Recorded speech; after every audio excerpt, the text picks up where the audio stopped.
እጠራጠራለሁ። ምን ነው በሻፍታ እኔን አያምኑኝም? ልጅቷ የሆነች ቆቅ ነገር ናት። እስኪ ተመልከት። በፍላሽ ገልብጣ ማምጣቷ ሌላ ባካፕ ሊኖራት ይችላል። እመኑኝ፣ ከዚህ ውጭ አይኖራትም።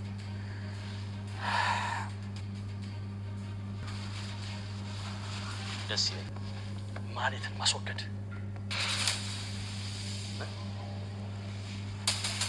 እየዋሹ አይደለም። ሉላ በትክክል እዛ ቤት ውስጥ ነው።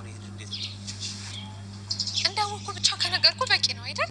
ዛሬ አትፈትኝም ብዬሻለሁ። ያቺ አወኩ አስታወስ ነይ ያልኩሽ እኮ። እባክህ ዝና፣ እባክህ አትግደለኝ እባክህ። እንዳልገልሽ ከፈልግሽ ህይወትን የሚቀይር ብር ነው የምሰጥ እስከ መጨረሻ ድረስ አስወግድ ተብሎ እንግዲህ ሜላትን እስከ መጨረሻ ሊያስወግዳት ነው ማለት ነው ዝና። በዛሬው ላይ እንግዲህ ዝና ማሌትን ይዟትን ቪዲዮን ተቀብሎ ለበለ ሀፍቱ ሰጥቶት ነበረ። ከሰጠውም በኋላ እቺ ልጅ እጅግ በጣም ቆቅ ናት፣ ትክክል አይደለም፣ ሌላ ቪዲዮ ይኖራታል።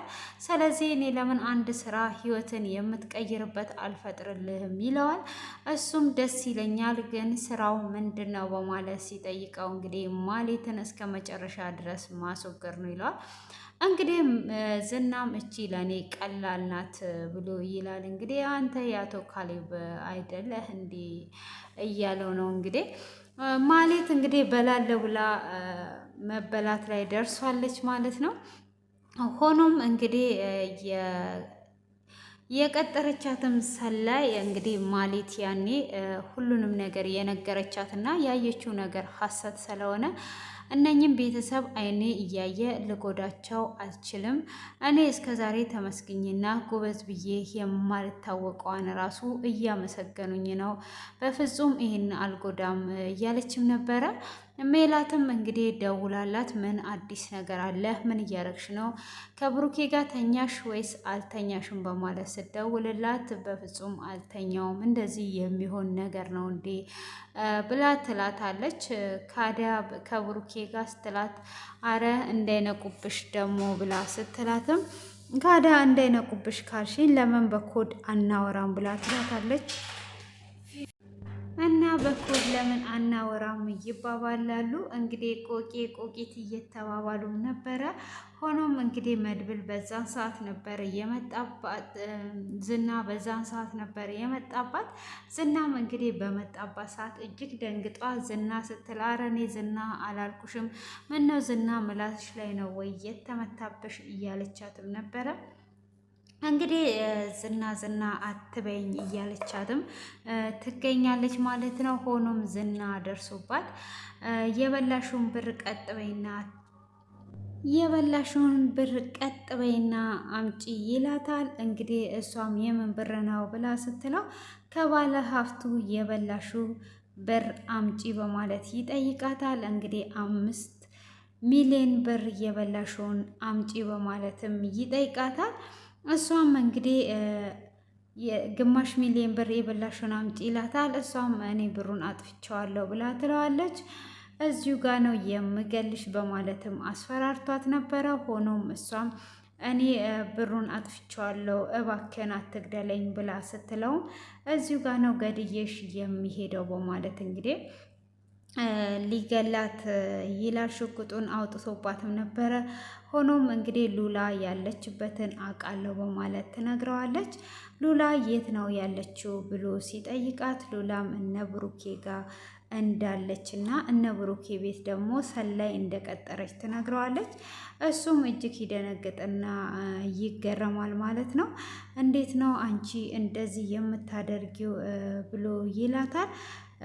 እንግዲህ እሷም እንዴት ማለት ብላ ትለዋለች።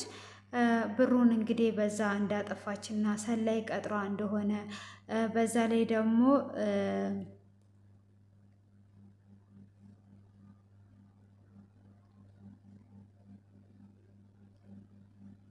የጠበቃውንም ጉድጓድ እንደቆፈረ የተገደለውን እንደቆፈረ ትነግረዋለች። እሱም እውነትሽን ነው እንዴ ብሎ ይላታል። አዎ እንግዲህ ያለውን መረጃ እንድታቀብለኝ ነው እዛ ቤት ሰላይ በሰራተኝነት እንድትገባ ያደረኩት። እንዴት ጓደኛሽን እንደዛ ታደርጊያለሽ? ምን አይነት ሰው ነሽ ግን ብሎ ይላታል። እንግዲህ ቪዲዮ እሷ ጋር ያለውንም ሁሉንም ነገር ይቀበላትና ማስጠንቀቂያ ይሰጣታል ማለት ነው። ሆኖም እንግዲህ በዚህ አይነት መልኩ ካደረጋት በኋላ ባለፈው ላይ እንግዲህ አለቃውም ቶሎ ብለ እችን ልጅ የእጇን ስጣት፣ መቀጣት አለባት። እንዴት ነው ደንበኛችንን እንደዚህ የምታደርገው? በደንበኛችን ላይ እንደዚህ አይነት ነገር ማድረግ በፍጹም የለባትም እያለውም ነበረ። ሆኖም እንግዲህ እሷ ያንን ነገር በማድረጓ እጅግ በጣም የወረደ ነገር እንዳደረገች አውቀዋል ማለት ነው። ሆኖም ምንም ነገር ማድረግ ስለማይቻል እንግዲህ ምንም ነገር እንዴት እንደዚህ አይነት ነገር ልታደርግ ትችላለች? ትክክል አይደለም ብለዋል። እንግዲህ እንድትወገድም ተብላለች። ዛሬ ላይ ሉላና ሞገስም አንድ ላይ ቁጭ ብለው ባሉበት እንግዲህ ብሩኬም ከትምህርት ቤት ምሳሌ ለማምጣት ሄዷል ማለት ነው። እንግዲህ ምሳሌንም ለማምጣት ቢሄድም እንግዲህ ብሩኬ ይሄንን ነገር እያካሄደ ያለው መድብል ነው። እንግዲህ መድብል አንዳንድ ነገሮችንም ገዝቶላቸው ሄዶም ነበረ። እንግዲህ አሁን ላይ የመርማሪው እሱንም ስለያዙት እንግዲህ እሱንም አሁን ላይ ይዘው ስላሉ ምንም ነገር ታልፉታላችሁ እያለም እንግዲህ እያበረታታቸውም ይገኛል ማለት ነው። እሱ ሄዶ ከመሰከረ ሁሉም ነገር ያበቃል አይደል ወይ ብላ ትለዋለች። እሱም እንግዲህ እግዚአብሔር እንዳለ ነው የሚሆነው እየተባባሉ ነው። እውነት ነው፣ እግዚአብሔር ያለው ነው የሚሆነው። እንግዲህ በዚህ አይነት መልኩ ላይ እጅግ እየተፈታተናቸውን ቢገኝ እንግዲህ ሉላም ካለሱ አልኖርም ብላ እሱ ባለበትም ብትሄድ እንግዲህ ያ ነገርም ቢሆን ዛሬ ላይ ጠበቃው እነሱ ቀርመውትም ይዘውታል። እንግዲህ ቀርመውም ሁሉንም ነገር እየተካሄደላቸው ነው። እንግዲህ መድብል ሄዶ የጠበቃውን ሚስት ከዛ አውጥቶ እንደ ወሰዳትም መድብል እንግዲህ የሆነ ሰውዬ ወስዷታል የሚለውንም ነገር ሰምቷል ማለት ነው። እንግዲህ እንደተሸነፉ ነው። አሁን ላይም እንግዲህ ተሸንፈናል ብለው የሚተዉት ነገር የለም። ቅድስቴም እንግዲህ ኤደን አስፈቅዷት አክስቴ ጋር ሄዳለሁ ብላ ነበር ሜላት ጋር የሄደችው። እሷም እንግዲህ እንጀራ ጋግሯ ቤቱን አስተካክሏ ምናምን ነበር እየጠበቀቻት። እንዴ ይሄንን ነገር እንዴት ታደርጊያለሽ ብላትም ነበረ። ያው እሷም እንግዲህ እንትን ብላለች ማለት ነው።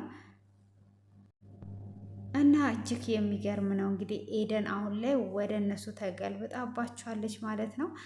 እንግዲህ እዚህ ጋር ወደ እነሱ ልትገለበጥበት የቻለችበት ምክንያት ሜላት እንግዲህ ያኔ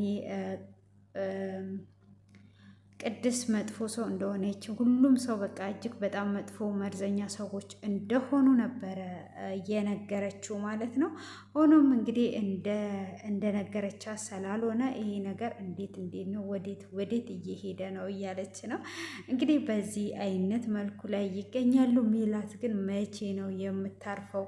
በላወይም ብላ እንግዲህ አሁን እድሜዋን አሳጥሯ ልትሞት ነው ማለት ነው። እንግዲህ ባለሀብቷ አስወግድልኝ ብሎታል። መድብልም እንግዲህ ዝና ለምንድን ነው መድብል ያልኩት? ዝና እንግዲህ እንደሚያስወግዳት ምንም ጥርጣሬ የለም። እበላለሁ እያለች በቃ በዛ ጋር ስትሸነፍ ወደዚህ ስትመጣ አሁንማ በቃ እድሜዋንም ማሳጠረችው ማለት ነው። እንግዲህ ይህንን ይመስላል እላቸዋለሁ ውድ የተከበራችሁ ቤተሰቦች።